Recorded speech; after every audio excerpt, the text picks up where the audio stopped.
So, so hello everyone, this is Sung Kim. Okay, let's start the lecture 12. So, in this week, we will continue the recurrent neural network. Okay, so, yeah. Okay, so last week, we started the recurrent neural network for handling the sequence data. For example, like the speech recognition.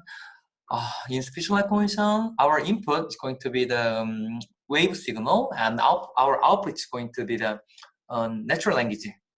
So another application was the music generation from the hyperparameter to the music, which is the wave data. So another application was the sentiment data, sentiment classification, where the DNA sequence analysis and the machine translation, like the Google Translator, as you know. And in computer vision, and there is the application that uses the sequence data as a form of the video. For example, like the video activity recognition, for example, like this.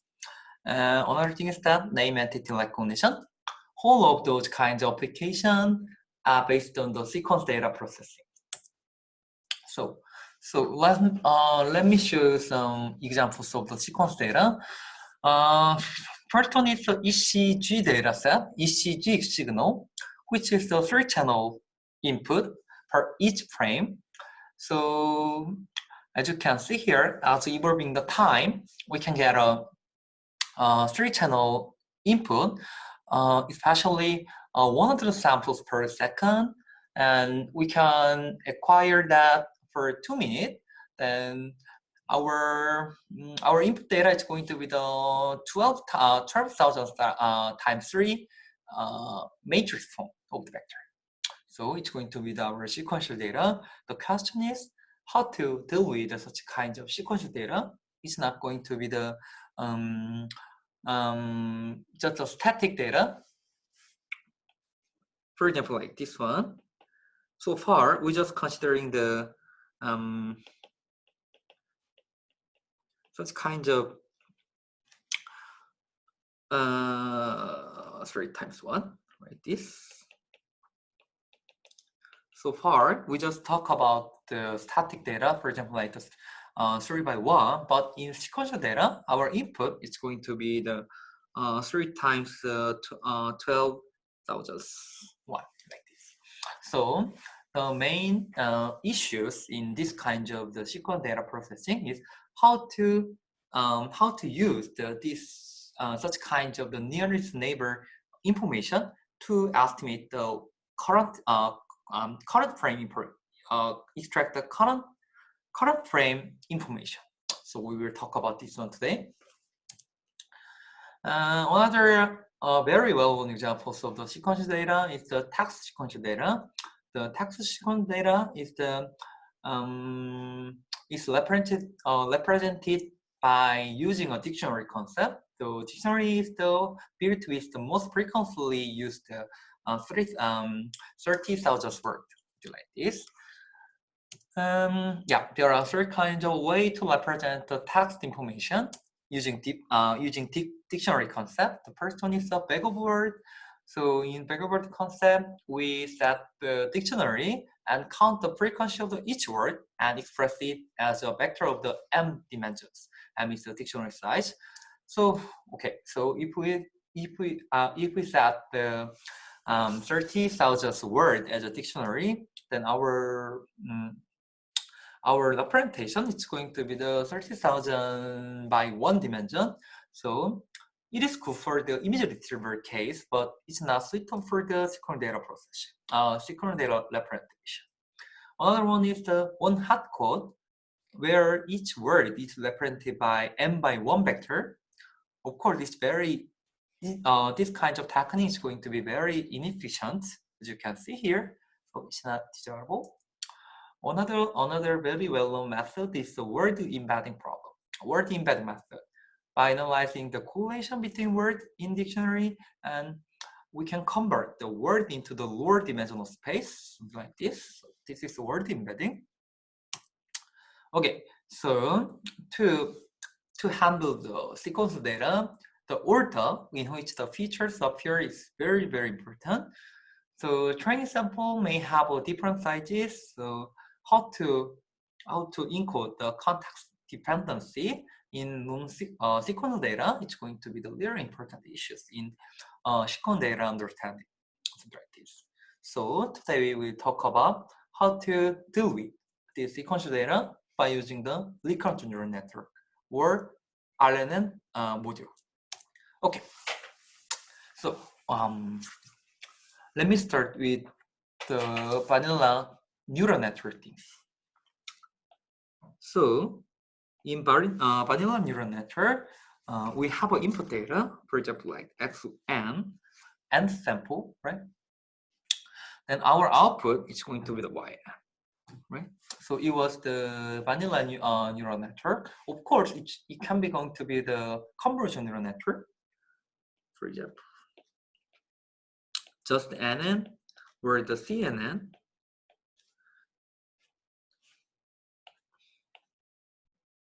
It's going to be the hidden module,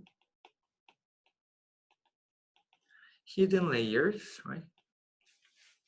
Anyway, it was just the vanilla neural network. Then how can we extend this kind of the vanilla neural network to handle the sequence data? First of all, there are so many kinds of the variant to handle the sequence data. For example, like the one-to-many, our input is going to be the one, but our output is going to be many.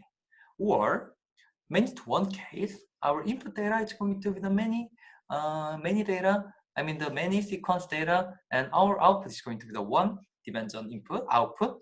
Another example is like the many-to-many and many-to-many, but they connected each other, like this one. There are so many variants, but we will call this kind of network is the recurrent neural network. Okay, let me start from the very simple case. In one-to-many case,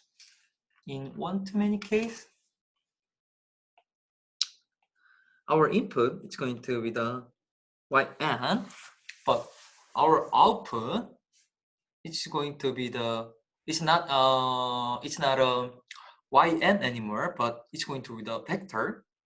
For example, like yn, 1 or yn, 2 and yn, 3.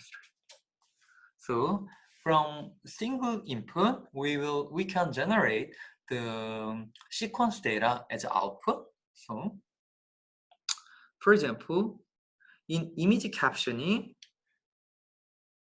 we can describe the image as a sequence of the word.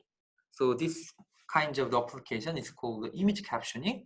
So in this case, our relationship between input and output is going to be a one-to-many case.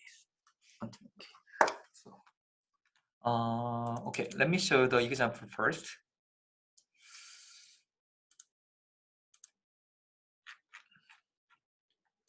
Like this one, we will discuss this one later in this lecture. But this is the examples of the image captioning. As an input, we only have this kind of image, but we want to describe this image as a natural language, like this one. It's going to be our output. Okay. Our output and input. So as we discussed, each natural language or the text data consisting of the multiple word, like this one, multiple word. So this case, it's going to be the one-to-many case. One-to-many case, right? One-to-many case by recurrent neural network. Anyway,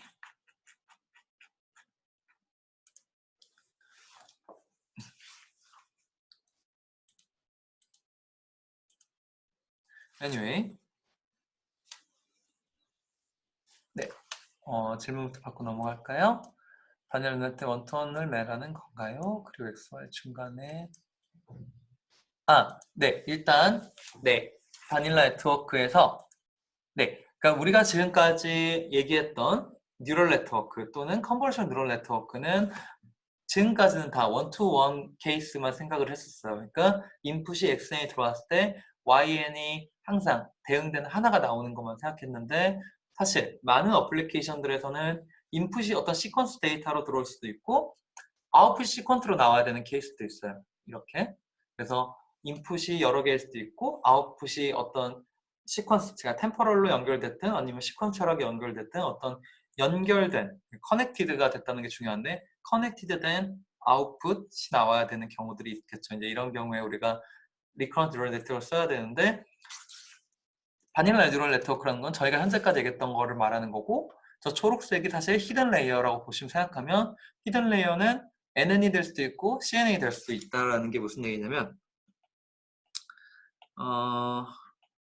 이거를 뭔가 노드 관점에 다시 생각해보면 이렇게 우리가 인풋 노드가 이렇게 있었을 때 어떤 히든 레이어가 이렇게 있었다고 치면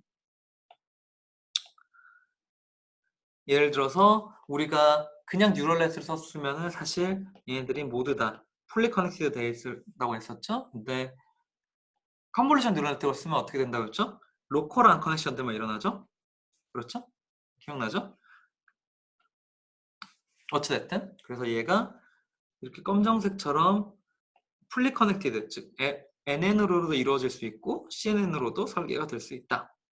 어찌되었든 얘네들은 인풋이 들어왔을 때 인풋에 해당하는 아웃풋을 하나 만들어낸다 라는 게 다르다는 점이고요. RNN은 똑같은데 인풋을 여러 개로 만들어낼 수도 있고 인풋이 여러 개가 될 수도 있고 아웃풋이 여러 개의 시퀀스가 될 수도 있다 라는 점이 다른 거죠. 재혁 씨 혹시 답변이 됐나요? 네. Okay, so yeah, this is one example. Another example is the many-to-one case. In some example, our input is going to be the sequential vector form. It's going to be x1, 1, xn, 1, xn, 2, or xn, 3, but our output is going to be the yn, right? So in this case, one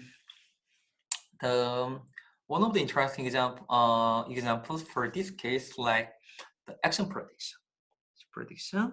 The input of the action prediction is going to be the sequence of the video frame, and output is going to be the action class. For example, there was an example like this, right here.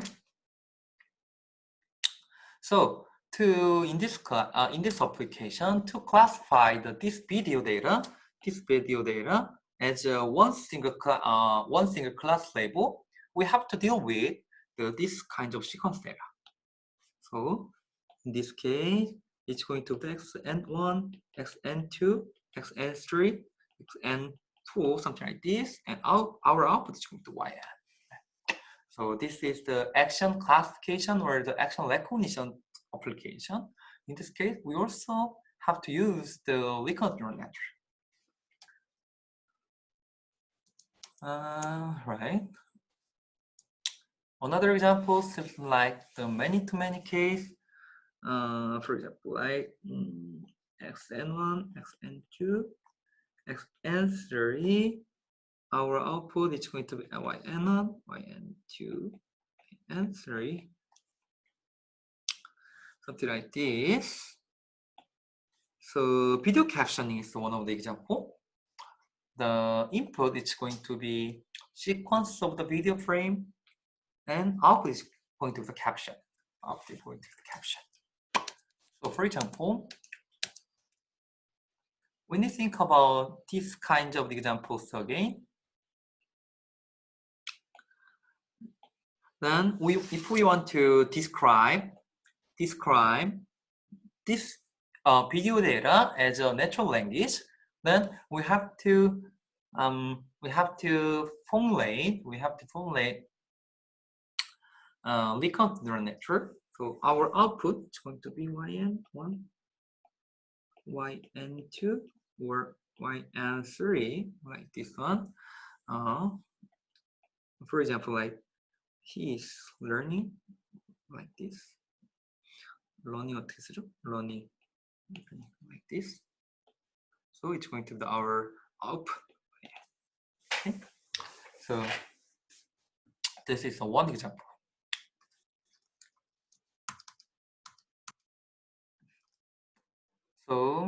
So this is the video captioning example. Final examples, many to many case, but we have to predict the frame by frame output. For example, like the video classification on frame level. So in this case, our input is going to be the same as the previous examples, but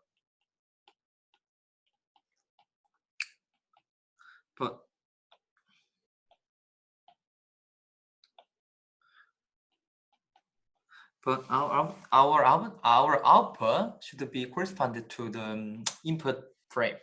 For example, like the video classification. Is there any examples? Yeah. Okay, let's think about this this examples again. Okay, let me think of our application is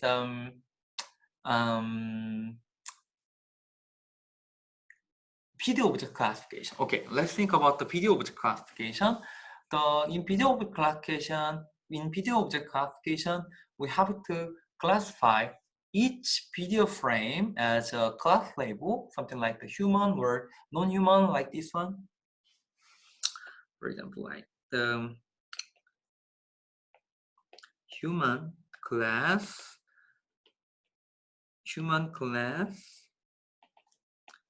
something like human class. So to classify this sample, this frame input, we can use the previous frames information to classify this video, this frame example. So this is kind of the video classification problem. So this is another example of the many-to-many case. Many-to-many case. Okay. So what is exactly recurrent neural network? What is recurrent neural network? So, okay, so understand the recurrent neural network, we have to go back to the deep neural network or the deep convolutional neural network.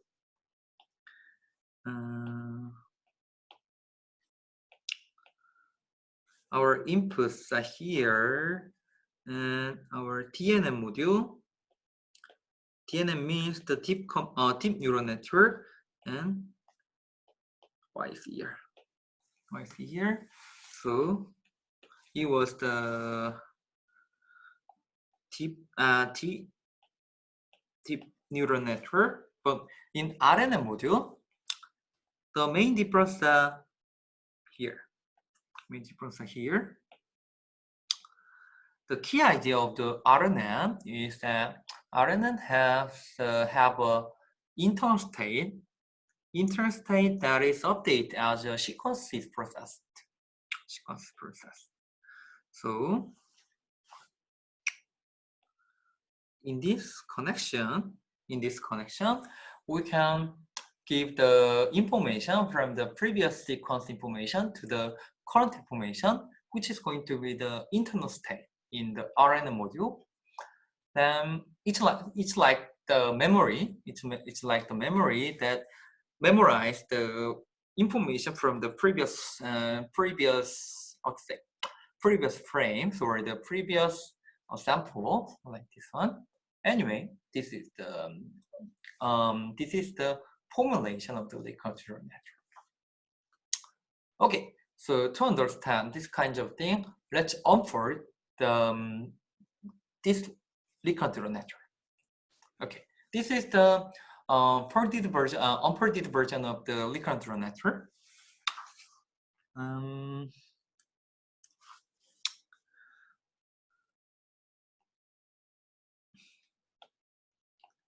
we have input data. Of course, it's going to be the sequential data. Okay, let me say this is xt. Now let's say xt means the tth frame data, and it's going to be t minus 1. The one previous data, I mean the 1 frame previous data and 2 frame previous data. It's going to be the 2 xt minus 2, like this, and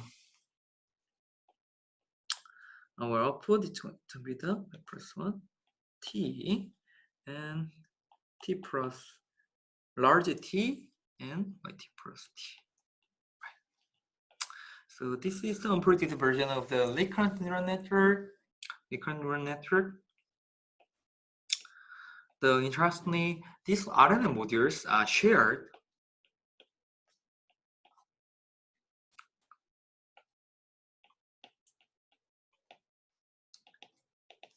Shared means they have the same learnable parameter. Same learnable parameter.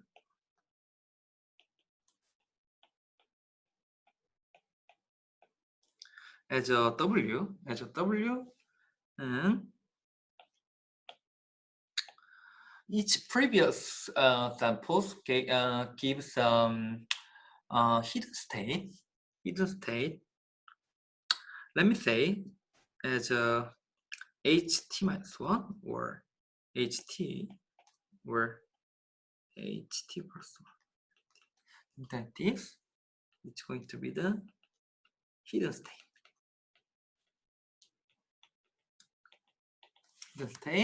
So this kind of hidden state acts as an internal state. That is updated as a sequence is processed.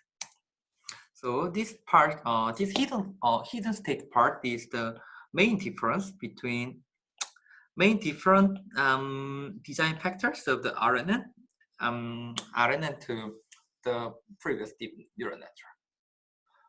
오케이. 자, 여기까지 제 RNN의 기본적인 모듈에 대해 설명을 했는데 무슨 얘기냐? 우리가 지금까지 얘기했던 거, 저희가 이 강의 오기 전까지 얘기했던 모든 뉴럴 네트워크, 컨볼루션 뉴럴 네트워크는 어찌됐든 인풋이 하나 있고 아웃풋이 하나 있는 형태였어요. 그렇죠? 이러한 인풋과 아웃풋 페어가 뭐 여러 개의 샘플에서 나올 수는 있지만 기본적으로 그 샘플들은 인디펜던트리하게 샘플링 된 거고 걔네들 사이의 어떤 연관관계에 대해서는 우리가 고려하지 않았어요. 그렇죠? 근데 이제 리커런트 룰렛부터는 어떤 생각을 하는 거냐면 우리가 가지고 있는 멀티 프레임 인풋들, 그러니까 시퀀셜 인풋들은 사실 내가 현재 프레임의 아웃풋을 에스티메이션하기 위해서는 이전 프레임들의 정보를 사용을 해야 될 수밖에 없는 건데 이러한 이전 프레임들의 정보를 어떻게 사용할 수 있을까라는 게 바로 이제 이 인터널 스테이트라는 개념을 사용하는 거죠. 그래서 이 인터널 스테이트의 역할은 뭐냐면 previous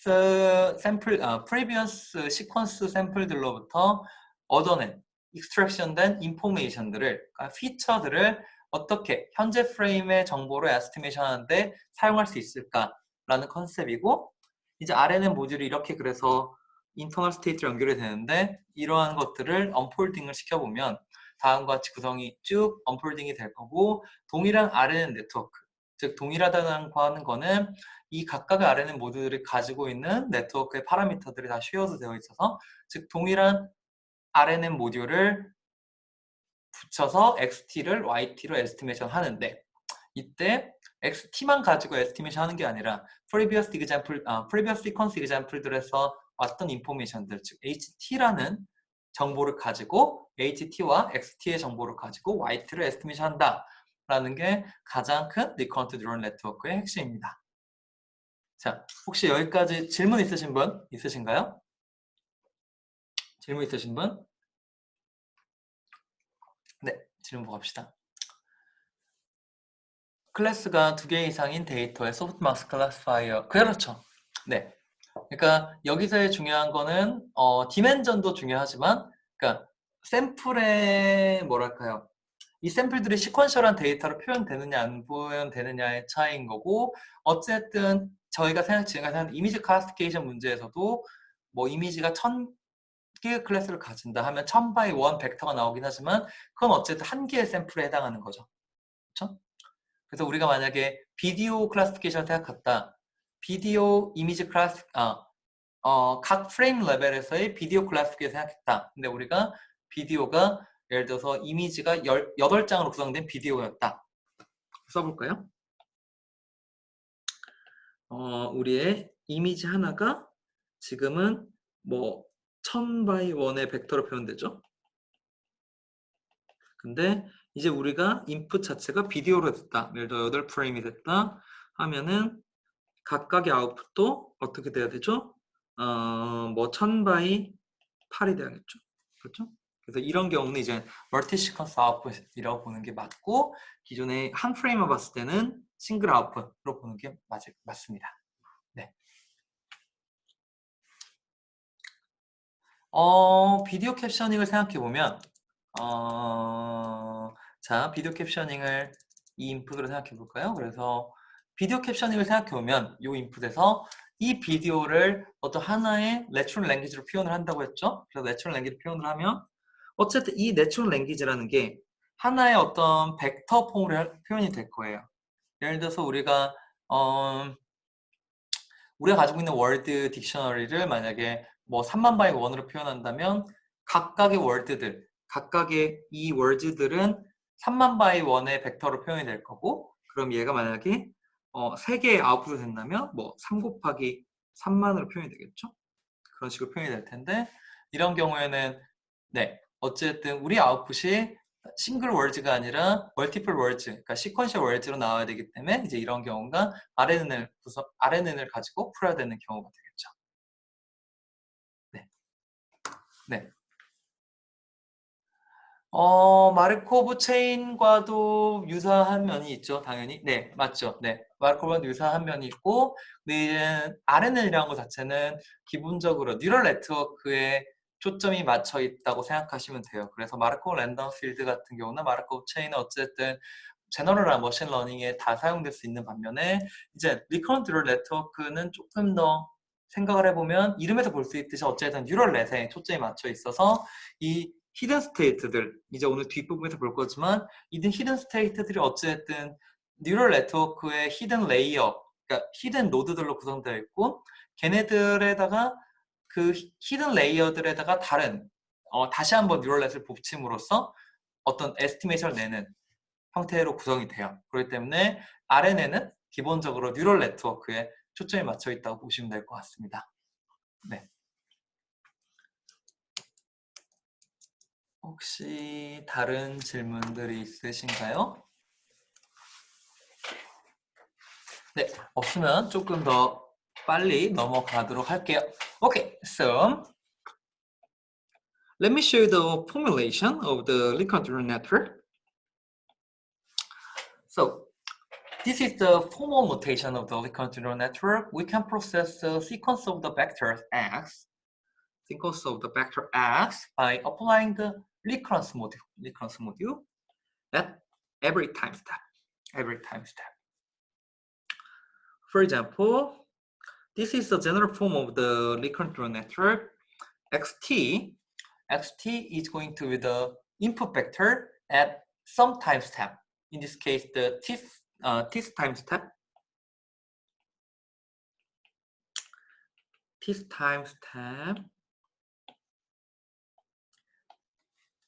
And ht minus 1 is going to be the old state, or the previous state, as you can see here. 이게 조금 더 제너럴 쓰려면은 이렇게 쓰는 게 맞겠네요. t-1, t-2, t로 네, 바꿉시다. 이렇게 쓰는 게 나을 것 같아. 똑같아요, 어차피 노테이션은. 네. 어쨌든 ht-1 is going to be the old state from the previous layer. And similar to the mapping function in the neural network, of course, we have a learner parameter w. parameter W. So the FW is going to be the sum function with the parameter W. Then HT is going to new state, which is going to be the input of the next frame, next time step processing. So it's going to be the general form of the recurrent neural network. Then what is the training on recurrent neural network? What is the training on recurrent neural network? Just optimizing this parameter W.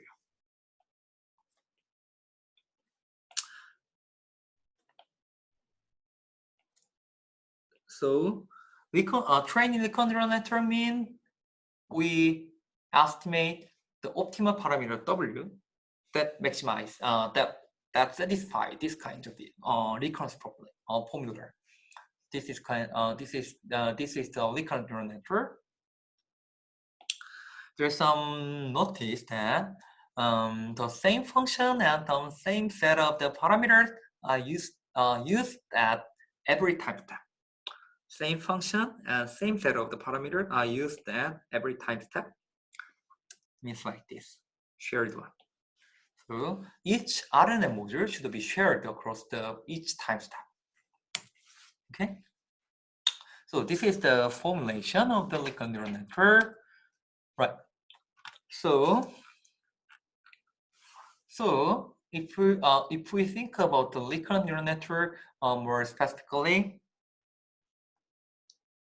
it's going to be looks like this. We have an input X at each time step. Okay, let me say the X1. Then each time step generate each output as a Y.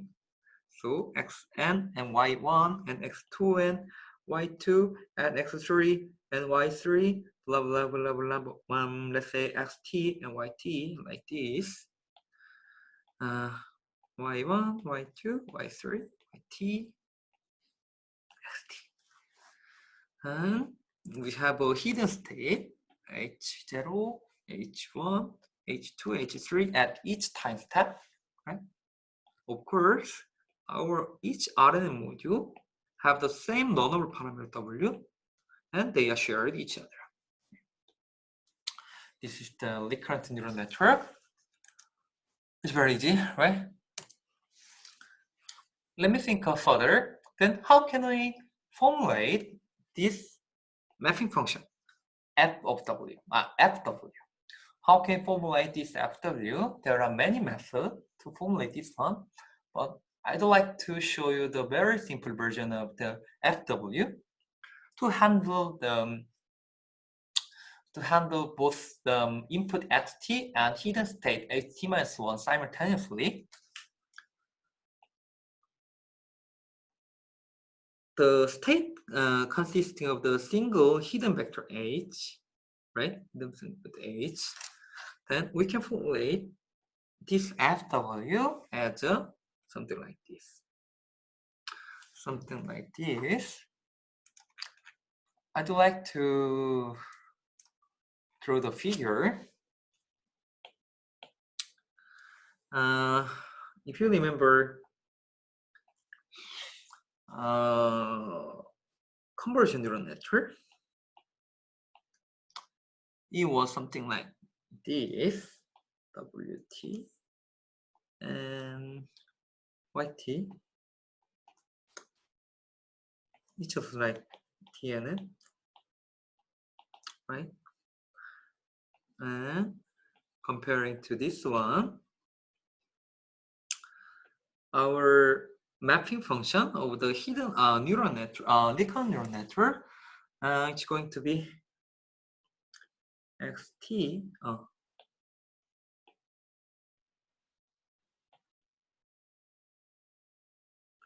xt with hidden state ht-1 as well. We have two runner parameter from now on. W, XH, and WHH, and with the summation and generate with one more null parameter why and generate y. Okay, why. Okay, let me redraw. Sorry.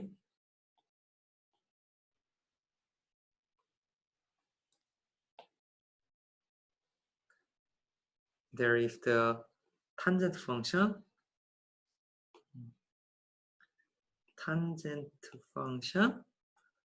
Then one more parameter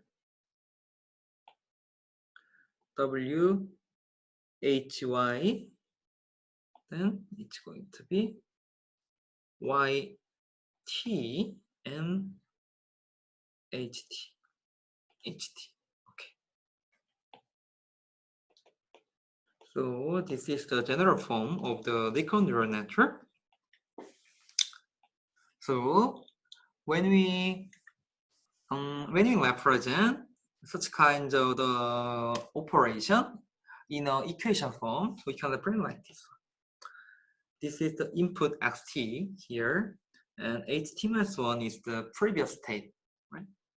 And with each separate learnable parameter, I mean the embedding parameter, wh and wx8 with the summation, with the tangent function, we can generate the new hidden state,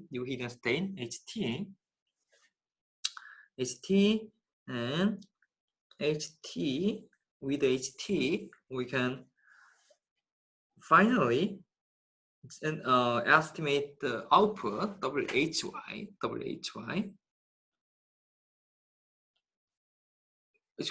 with yt.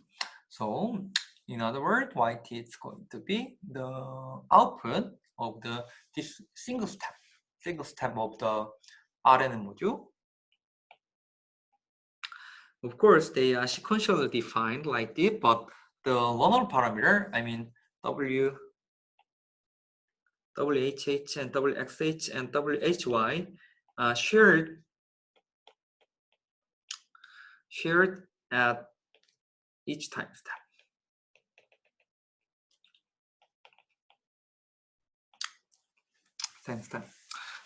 자, 그래서 지금 무슨 얘기를 하고 있는 거냐면 기존의 DNN은 이제 WT라는 파라미터 하나를 학습을 하는 거였죠. 그러니까 샘플별로 shared된 WT라는 파라미터 하나를 학습하는 거에 비해서 이제 RNN으로 갔을 때는 각 매핑 펑션 안에, 즉 저 FW 안에 사실 전체 W는 WHH와 WXH 그 다음에 WHY로 구성되어 있었던 거고, 이 각각의 파라미터들이 XT와 HT-1, 즉 현재 인풋 XT와 previous HT-1을 얼마만큼의 프로젝션을 통해서 정보를 가져와야 되는지에 해당하는 인포메이션을 얻어내는 부분이 이제 WXH와 WHH인 거고, 걔네들로 가지고 다음번 히든 스테이트의 아웃풋을 만들어내고 또 다시 한번 WHY를 통해서 우리는 XT에서의 아웃풋을 만들어냅니다.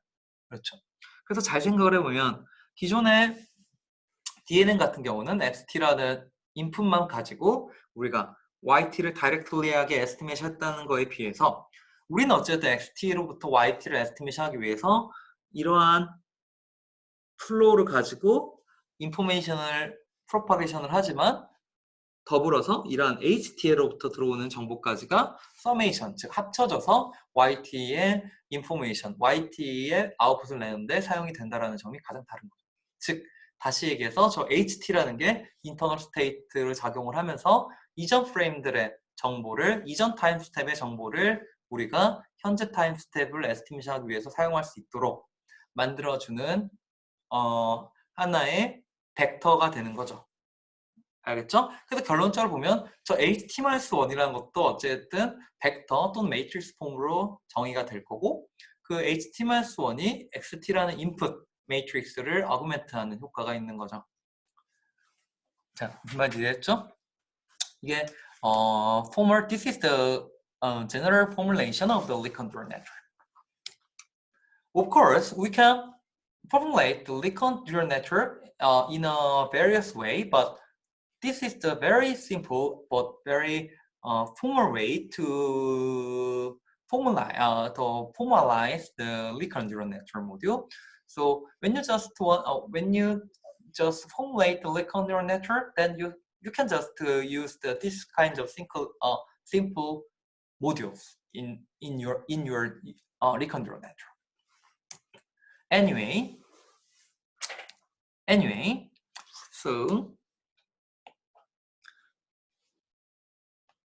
Anyway, now we have a recurrent neural network. Then it means that we have a learner parameter WHH and WXH and WHY. Then the question is how to optimize this W, right? How to optimize this W? So this problem is related to the cost function and optimization technique, right? Optimization technique in neural network. The question is how to optimize this kind of the learner parameter W in our neural network, Lee neural network formulation. This is the topic. Of course, to train the Lee neural network, we can use the computation graph as well, similar to the as well as the neural network things, right? First of all, we can represent this kind of the unpredicted version of RNN as a graph. X1, H0, FW, H1, FW, X2, right? Then if we have the computation graph, and we can optimize our learner parameter W with the what? Backpropagation, right?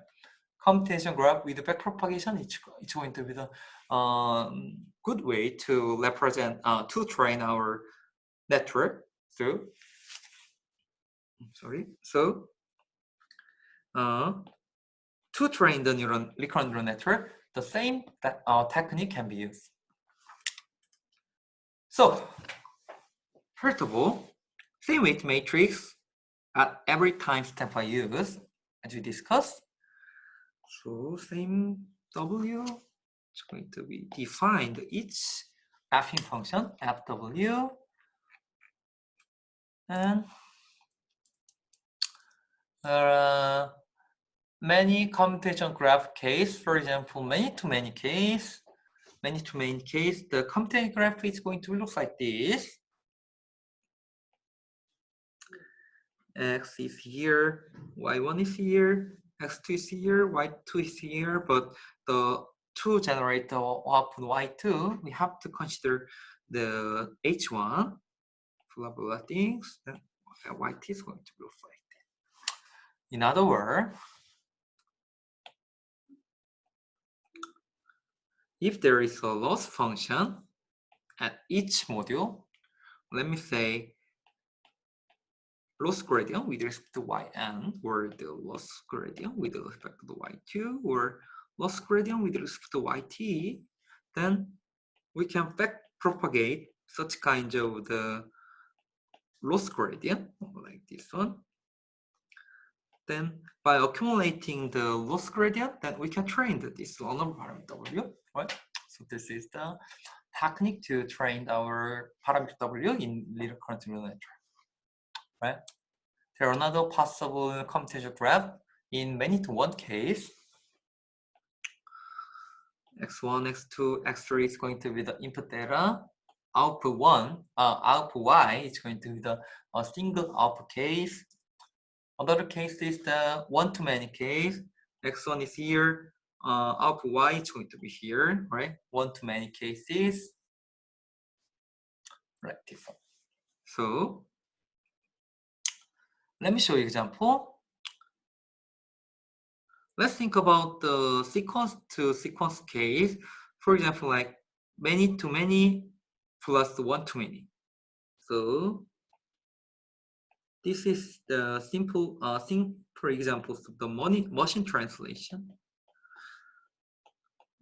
Machine translation. Machine translation. Like yeah, here. 어떤 example 들어볼까요?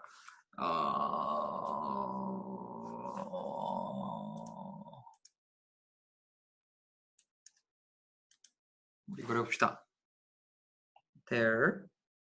한국말로 so Korean to English case. Korean to English case. So the input is going to be the Korean, something like 프로젝트가 있습니다. 가 너무 많습니다. 합시다. 너무 많다. 자, 프로젝트 너무 많다라는. So it's going to be the input sequence data. Then output translated data. It's going to be English. 뭐죠? 이게 there are so many projects, something like this, blah blah blah.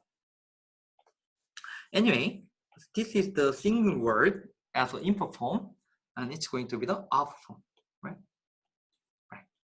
So to deal with such kind of thing, we need the encoder part and decoder part. So this is the typical form, typical examples for the many-to-many case, many-to-many case. So first of all, in many-to-one case, we have to encode the input sequence in a single vector, like blah blah blah blah blah blah things as a ht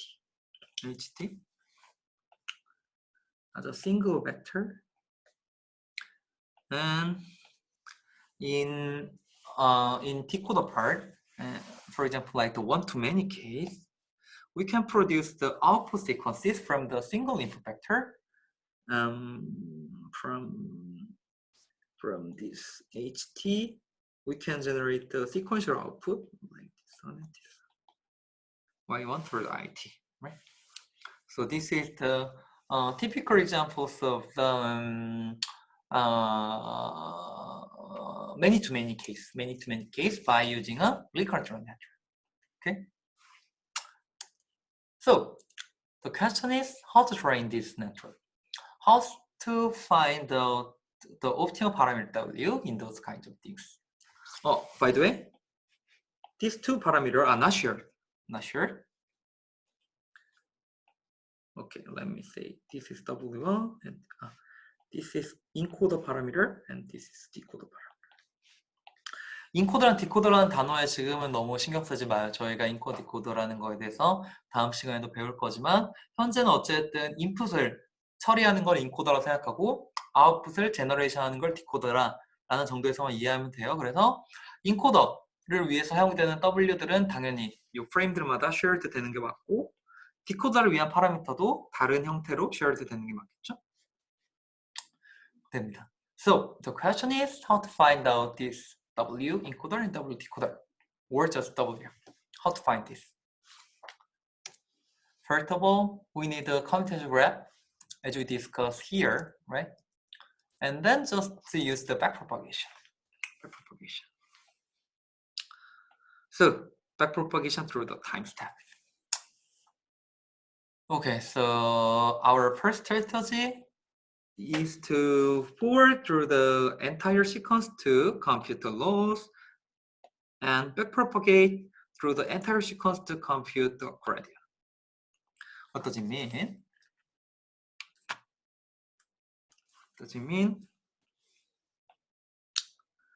This is the forward propagation in black color. In black color, we compute the each output like this one, blah blah blah blah blah blah blah things,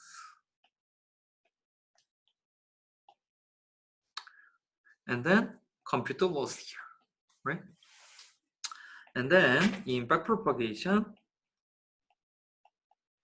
in red color, we can backpropagate through the entire sequence to compute the gradient, like something like this. Backpropagate, follow the each layer, each edges, like this one, blah blah blah things. So let me say we have a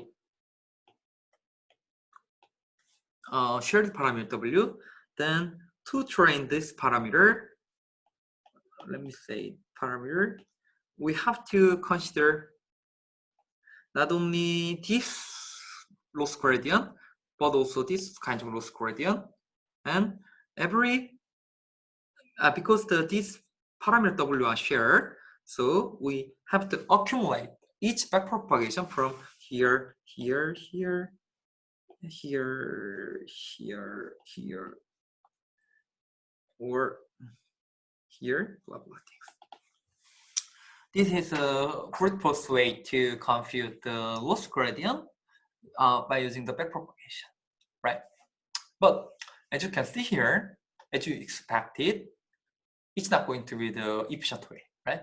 It's going to be the very time-consuming process to update one single sample, right? So we need another possible, another way to backpropagation, to backpropagate the loss gradient. So here's things. 자, 너무 간단한 얘기인데 어떻게 이거 학습하죠? 그래서 그냥 하면 돼요. 그래서 인풋 시퀀스들, 그러니까 우리가 인풋 시퀀스들이 x1, x2, 블라블라 막 있을 때 각각을 포워드 프로파게이션으로 쭉 다 포워드 프로파게이션으로 아웃풋을 다 만들어내고 로스를 한 번에 계산한 다음에 로스를 백프로파게이션에서 쭉쭉쭉쭉쭉 한 번에 보내주면 되겠죠. 가장 브루트폴스한 웨이고 이렇게 그냥 학습하면 W가 학습이 될 거예요.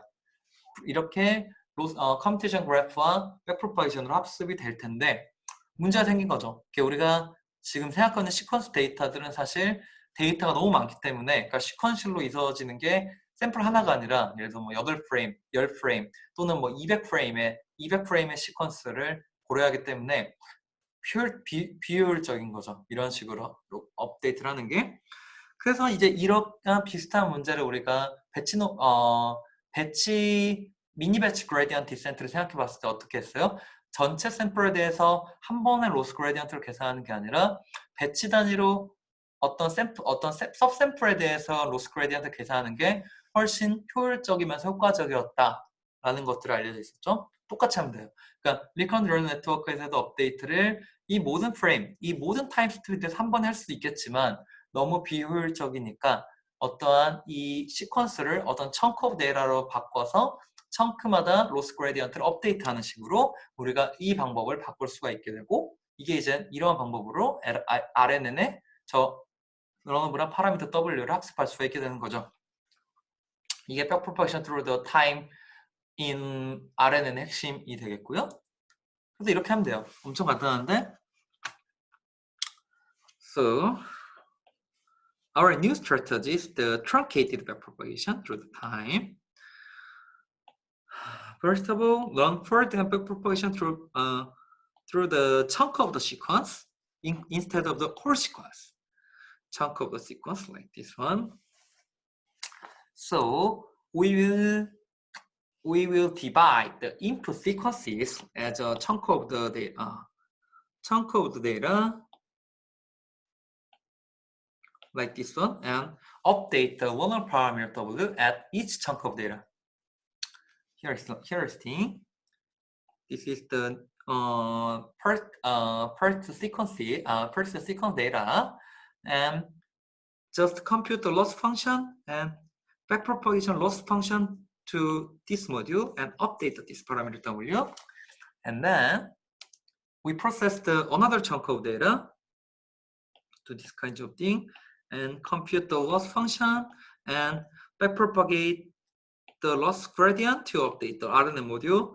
But interestingly, we prevent the loss gradient backpropagation to the previous layer, this part, but just use this kind of loss gradient to update this kind of thing. Then in another chunk of data, we compute the loss gradient, loss values, and backpropagation with the loss gradient flow to the previous layer, right? So this is the backpropagation through the time things. This is the truncated backpropagation through the timestamp. Okay? 어렵지 않죠? So to conclude the recurrent neural network, there are many kinds of the trade-off. The first one is the advantage of RNN is it can process any length of input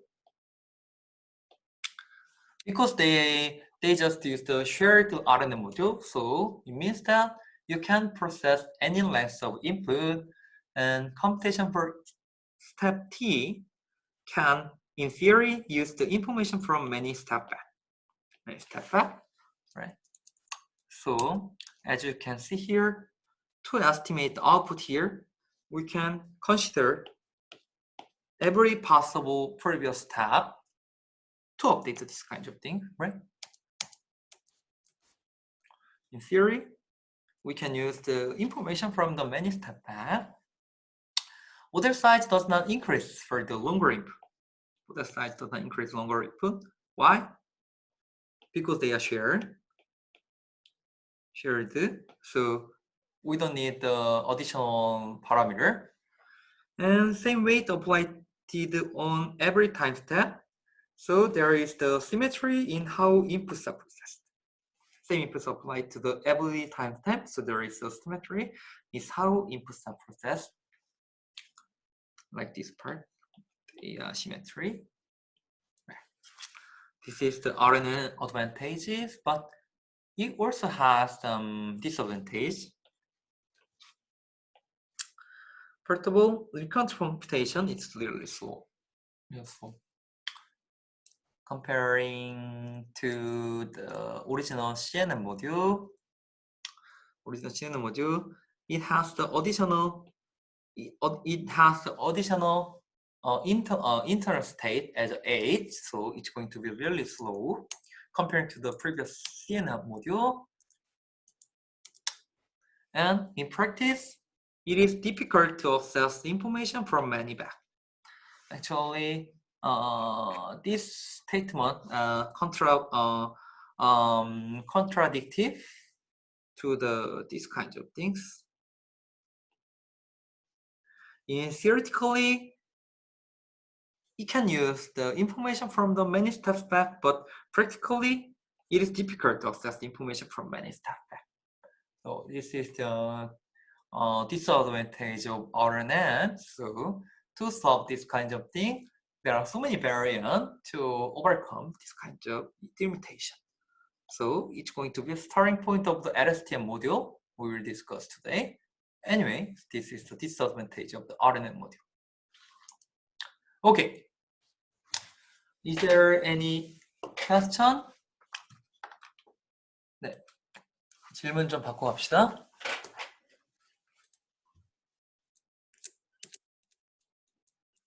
여기에서 x0라는 게 사실은 네 맞아요. 엄밀히 얘기하면은 네 제가 여기서는 그냥 넘어가는데 엄밀히 얘기하면은 우리가 어떤 머신 트랜슬레이션을 봤을 때 x0는 그러니까 엄밀히 얘기하면 이 첫 번째 월드는 두 번째 스테이트부터 들어가요. 사실 그러니까 두 번째 인풋부터 들어가고 x0는 이니셜 값이에요. 사실 어떤 스타팅 포인트를 알려주는 이니셜 값이 들어가요.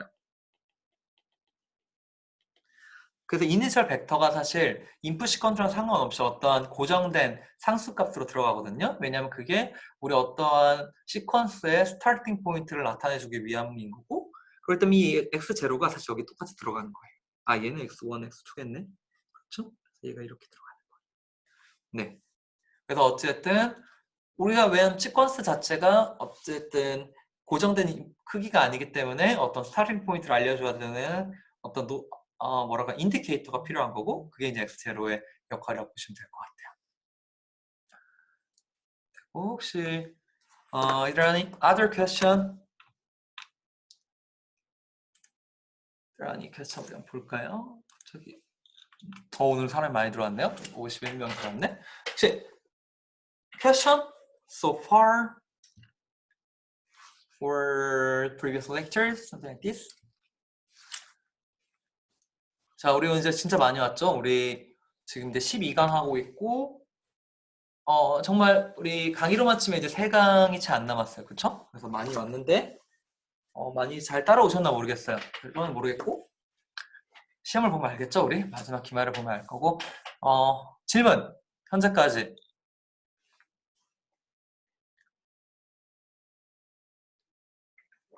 자 다시 한번 강조를 하면 절대 머신러닝이나 딥러닝 과목은 외우는 게 아니다. 다시 한번 강조했어요. 그쵸? 절대 외우는 게 아니고 이 페이지를 봤을 때 R에는 모듈이 저렇게 W가 들어와서 탄젠트가 들어오고 하는 걸 절대 외울 필요가 없어요. 알겠죠? 이건 외우는 과목이 아니고 그냥 탄젠트가 W가 저렇게 포뮬레이트 됐을 때 쟤네의 역할이 무엇이고 쟤네를 왜 저렇게 포뮬레이트 했는지에 대해서 이해를 하는 거예요. 알겠죠? 정말 중요한 얘기고 어떤 친구들 보면 정말 저걸 외우고 있어요. 저거를 RNN에서는 저렇게 스택을 해서 W가 들어와서 탄젠트가 곱해서 나간다. 물론 어느 정도의 이해를 위해서는 외우는 건 필요할 수도 있는데 기본적으로 우리가 머신러닝, 딥러닝을 공부한다라고 하는 것은 이해를 해야 되는 거예요. 알겠죠? 그래서 공부를 할 때 항상 왜 쟤네들이 저렇게 포뮬레이션 했는지 이게 왜 RNN 모듈이 이제 오늘 얘기를 해줄 건데 왜 RNN 모듈이 프랙티컬하게는 사실 매니 스텝 백의 인포메이션을 볼 수가 없었는지를 이해를 하는 게 중요해요. 알겠죠?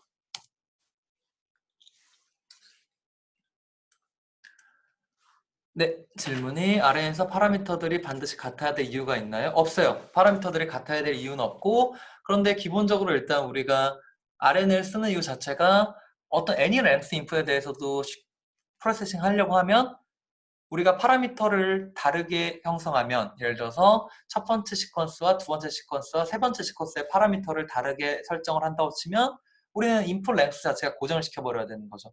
그렇죠? 그럴 땐 어떻게 보면 어떤 스케일러빌리티가 떨어질 수밖에 없는 거고 그렇게 세퍼레이트한 파라미터를 쓰는 게 성능이 올라갈 수 있는 여진이 있을 수 있지만 제너럴하게 어떤 any length에 대해서도 프로세싱을 할 수 있다면 사실 shared 된 파라미터 쓰는 게 더 나았던 거고 어떤 메모리 관점에서도 shared 됐다는 파라미터는 똑같은 메모리만을 먹으면 되니까 훨씬 더 효율적이겠죠. 그렇기 때문에 shared 된 것을 쓴다고 보시면 될 것 같아요. 네, 혹시 답변이 되셨나요? Other question?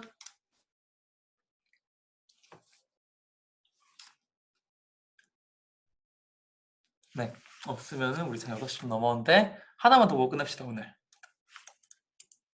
So, okay, let's think about the cranial flow in the RNN module.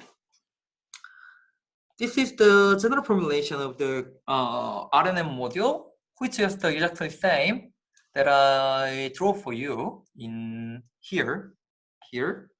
This is same figure, same illustration of RNN module here, right? So we can just stack the input and the previous state and multiply the parameter W and summation here and tangent function to generate the HT and YT. Of course, to generate the YT, we can use the additional WHX, HY. We can use the additional WHY here, but in this case, let's just remove this part and let's just focus on the hidden state. Then, in the case, we can represent this kind of the mapping function as a previous hidden state times WHH plus the WXH times WXT with the tangent function, right?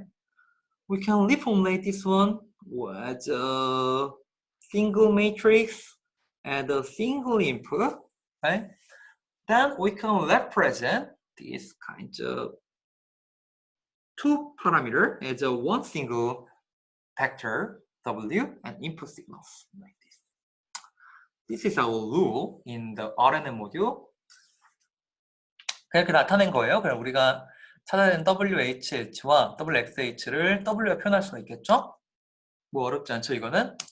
근데 이렇게 했을 때 Okay, let's think about the backpropagation from the H2 to the HT-1. HT-1. Backpropagation from HT to the HT-1. Then, okay, so it was the equation of the HT in terms of the HT-1 and WT, right? Right. So if you remember our backpropagation rule, we don't need to care about the internal state, but we only interested in the local gradient, right? So in this case, it's going to be the black box here. 블랙 박스고 우리는 그냥 여기만 관심이 있는 거야. 그렇죠? 자, 백프로파이션 생각해 본다고 치면 사실 우리가 관심이 있는 건 loss gradient with respect to the HT is going to be used to find out the loss gradient with respect to XT and HT-1 times LWL, right? 이렇게 다 해보자 이거죠. 자, 이거 어떻게 계산하죠? 이걸 계산을 위해서는 우리가 HTL에다가 HT-1에 HT가 정리가 되는 거고 얘가 이젠 로컬 그레디언트죠? 그래서 로컬 그레디언트를 생각해보자 이거죠. So, local gradient. Let's think about local gradient. So, let's compute the local gradient with respect to the HT, delta HT over delta HT-1. So, 이렇게 계산하면 되죠? 그래서 얘를 HT-1으로 미분을 해보자라는 거죠. 자, 이건 해봐요. 오랜만에 한번 숙제를 내볼까? 이거 한번 이거 제가 홈페이지에 올릴 테니까 이거 한번 우리 슈어트 프로젝트를 한번 해봅시다. 자, 탄젠트 미분하는 거 가지고 쭉쭉쭉 미분해보면 So, if you compute the loss gradient, local gradient with respect to the HT-1, we will get this kind of equation. This kind of equation. And then, this kind of equation. 자, 이렇게 나올 거예요. 이건 한번 우리가 해봅시다. 숙제를 한번 해봅시다. 이렇게 나오면, 자, 무슨 얘기 되냐? Okay, so let's import our recurrent neural network module as a multiple branch, like this one. 이렇게 브랜치가 될 거고, 자, 이 하나의 W, 이 W를 학습하기 위해서, okay, so to find out the loss gradient with respect to W, 우린 여기 지금 관심 있는 거죠? 그래서는 어떻게 되냐? 여기서부터, so loss gradient will be followed across these kinds of things, right? To find the loss gradient here. So in other words,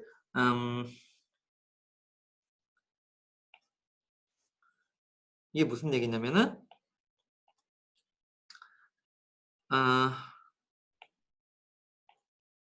okay, let me say there is a loss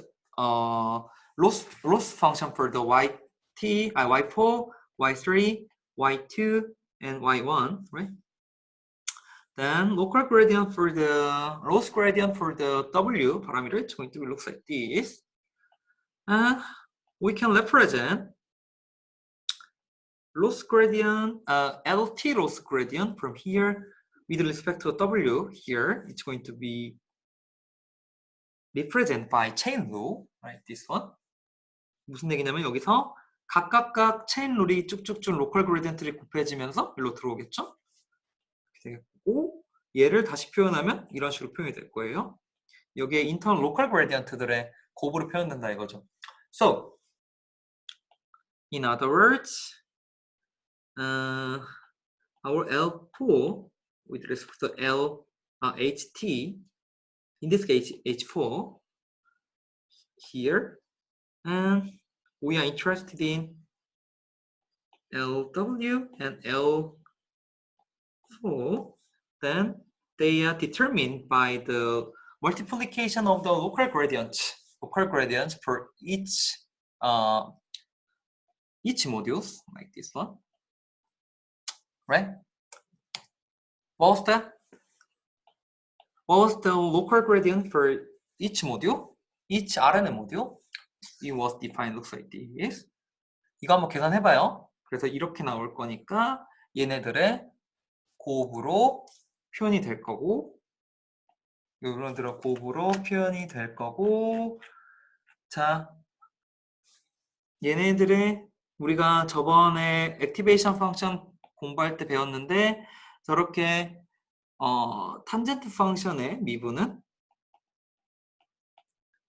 이런 식으로 표현이 될 건데, 이런 식으로 표현이 되는데, 이렇게 표현이 돼요. 이렇게 표현이 되기 때문에 결론적으로 뭐냐? 이 로컬 그레디언트는 항상 1보다 작거나 같다. 항상 1보다 작거나 같다. 항상 1보다 작거나 같으니까 1보다 작네요. 항상 1보다 작다.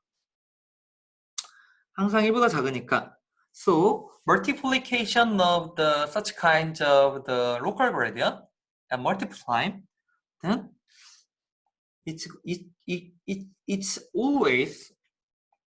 almost always smaller than 1. It's always smaller than 1. Then in other words, it's going to be the smaller than 1.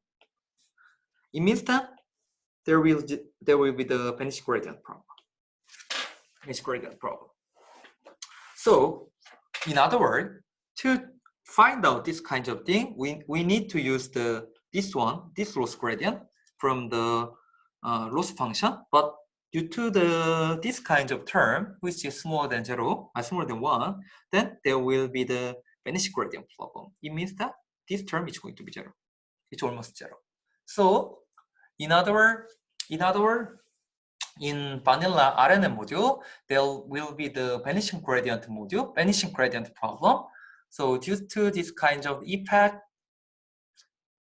RNN impractically difficult to access the information from the many step back. Okay? So, in other words, due to the gradient vanishing problem, it's really hard to use the many step back information in recurrent neural network, which is the starting point of the LSTM module. We will discuss this one next time. Anyway, this is the limitation of the RNN module. 자, 시간이 좀 지났는데 결론적으로 얘기를 하면 이걸 쭉쭉쭉 따라가 보면 어찌됐든 RNN 모듈 언폴딩을 했을 때 얘네들이 로컬 그레디언트들의 곱으로 중간에 이루어지는데 로컬 그레디언트가 항상 1보다 작으니까 그냥 탄젠트 펑션의 미분값이니까 얘네들을 1보다 작은 애들을 계속 1보다 작은 애들끼리 곱해봤자 어차피 계속 1보다 작아질 거고, 그 말은 뭐냐, 우리가 로스에서 정의된 그레디언트가 점점점 작아지게 이 W로 들어가는 거고, 그 말은 뭐냐, 이 YT라는 걸 만들어내기 위해서 이 W의 영향은 거의 계산을 할 수가 없는 거죠.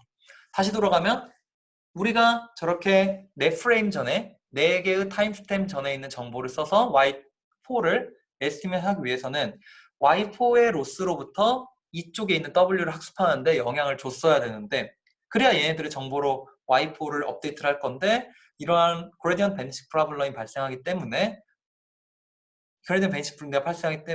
그냥 RNN을 그냥 썼을 때는 저렇게 실제로는 많은 매니 스텝백에 있는 정보들을 가져올 수가 없다라는 게 RNN의 가장 큰 단점이고, 이제 이게 우리가 다음 시간에 배울 LSTM이 나오게 되는 시작점이라고 보시면 되겠습니다.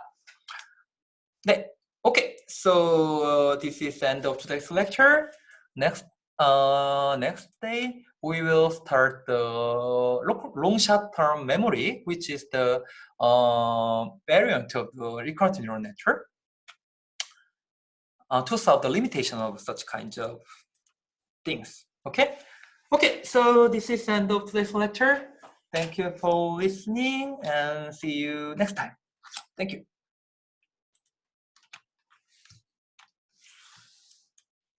네, 혹시 질문 네, 있으신 분들 해주시면 되고 네, 봅시다. 르포에서 y-코에서 시작해서 그레디언트 플로우를 계산할 때 네 번째 스텝에서 w로 바로 백프로파게이션은 안 되지 않나요? 이게 무슨 말이죠? 잠시만요, 재찬 학생. 네, 여기 w를 업데이트하는 데는 쓰일 수 있어요. 그쵸? 자, 다시 얘를 가지고 얘를 업데이트는 할 수 있어요. 그쵸? 근데 여기서 나온 w 잘 생각해보면 봐봐. w가 똑같은 w지만 이 로컬 그레디언트라는 거는 이 인풋에 따라서 사실 바뀔 거잖아요. 이 인풋에 따라서. 근데 x4에 관련된 w를 학습은 되겠죠. 왜냐면 여기서는 그레디언트 베이식이 안 일어나니까. 근데 x1에 관련된 w를 학습하기 위해서는 이 로스 그레디언트가 여기까지 와야 되는데 오면서 자꾸 로컬 그레디언트 때문에 작아지니까 y4에 관련된 w가 학습이 안 되는 거예요. 그러니까 다시 y4에 관련된 x1과 그러니까 x1과 y4에 관련된 로스를 가지고 w가 학습이 안 되는 거죠. 이해되셨나요? 결론 뭐냐? w가 학습이 안 되는 게 아니에요. w는 여기서 학습이 되겠죠, 당연히. 근데 이 y4를 만들어내기 위해서 x1에서부터의 정보를 가져오도록 학습이 안 된다는 거예요. 그래서 우리가 RNN을 쓴 이유가 멀리 이전에 있었던 정보들을 쓰길 바람인데 그 이전에 쓰는 정보들이 제한적이었다. 제한적일 수밖에 없다라는 거고 이 지유 학생이 DLT, DW를 왜 구하는지 이걸 왜 구하냐면 여기를 왜 구하냐면 어쨌든 방금 설명했던 거와 비슷한 얘기인데 자 우리가 W라는 거의 역할이 W의 역할 자 다시 돌아봅시다. RNN을 쓴 이유는 RNN을 쓰는 이유는 X4를 이용해서 Y4를 만들어내는데 X4를 이용해서 Y4를 만들어내는데 이때 이 두 개의 샘플만 가지고 하는 게 아니라 X1을 가지고 Y1을 만들어냈었던 정보까지를 써서 X4를 가지고 Y4를 만들어내고 싶은 거죠. 자, 여기까지 이해했죠? 다시 생각하면 X4만 가지고 Y4를 만들어낼 거면 아무 필요 없어요. 그냥 여기서 다 끊고 얘만 가지고 학습하면 돼. W만 찾으면 돼. 근데 우리의 목적은 X4에서 Y4를 만들어낼 때 X1에서 Y1을 만들어냈던 정보까지를 가지고 오고 싶은 거죠. 그 말은 뭐냐? 이 로스가 여기까지 타고 내려와서 이 W를 이 L4를 줄이는데 여기서 정의된 W까지 사용이 되면 방금 말한 효과를 줄 수 있는 거죠. 그쵸? 근데 그렇기 때문에 우리가 LT, 델타 LT 오버 델타 W를 구해야 되는 이유인 거고 네, 이해했죠? 그렇기 때문에 얘네들이 그레인 베이싱이 일어나서 여기까지 가지 못하는 게 한계라는 거예요. 알겠죠? 오케이,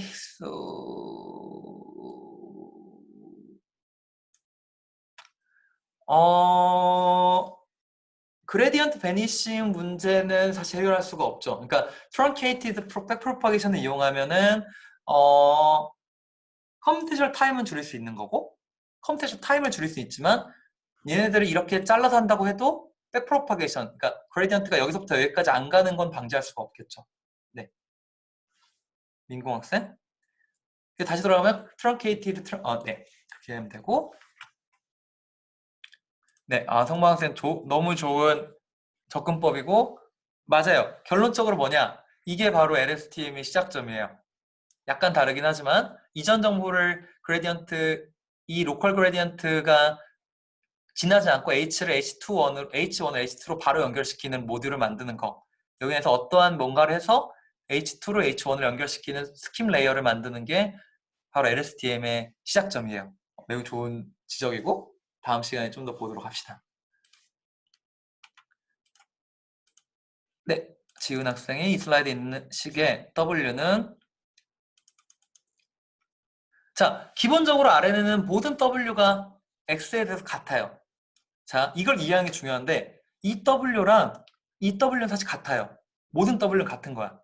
근데 그 W를 업데이트를 어떻게 하느냐의 문제인데 업데이트를 어떻게 하는데 문제인데 이 그레디언트가 여기까지 잘 오지 않으면 그냥 각각의 샘플로만 가지고 W가 업데이트 되는 효과만 있을 건데 이 로스가 일로 잘 전달이 되오면 이 아웃풋을 만들어내기 위해서 이전 정보들까지 잘 쓸 수가 있겠죠.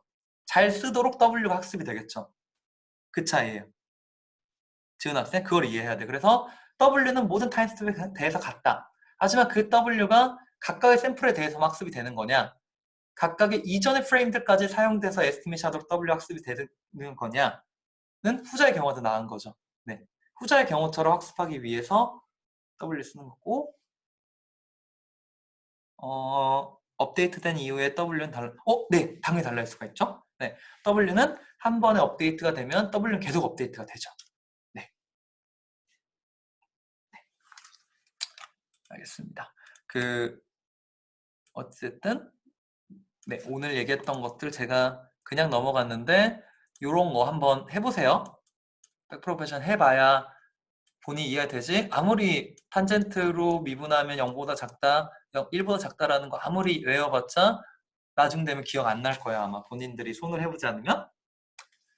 보시고 그쵸? 그래서 업데이트는 아까 앞에 얘기했던 것처럼 기본적으로는 모두 이 각 아웃풋의 로스를 써서 한 번에 업데이트가 되겠죠? 기본적으로는. 그냥 다시 써보면 이론적으로는 얘가 각각의 로스, 그러니까 1, 2, 3, 4라고 할 때 각각의 로스가 정의가 된 거고, 이 전체 로스는 사실 이런 식으로 각각의 로스의 서메이션으로 이루어지겠죠. 네, 그렇게 이해하시면 될 것 같아요. 네. So, other question?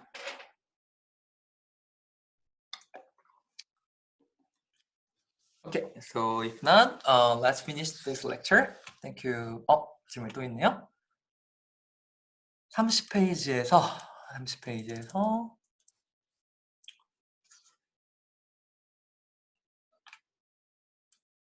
빨간 글씨로 쓴 거 중에 XT가 아니라 DL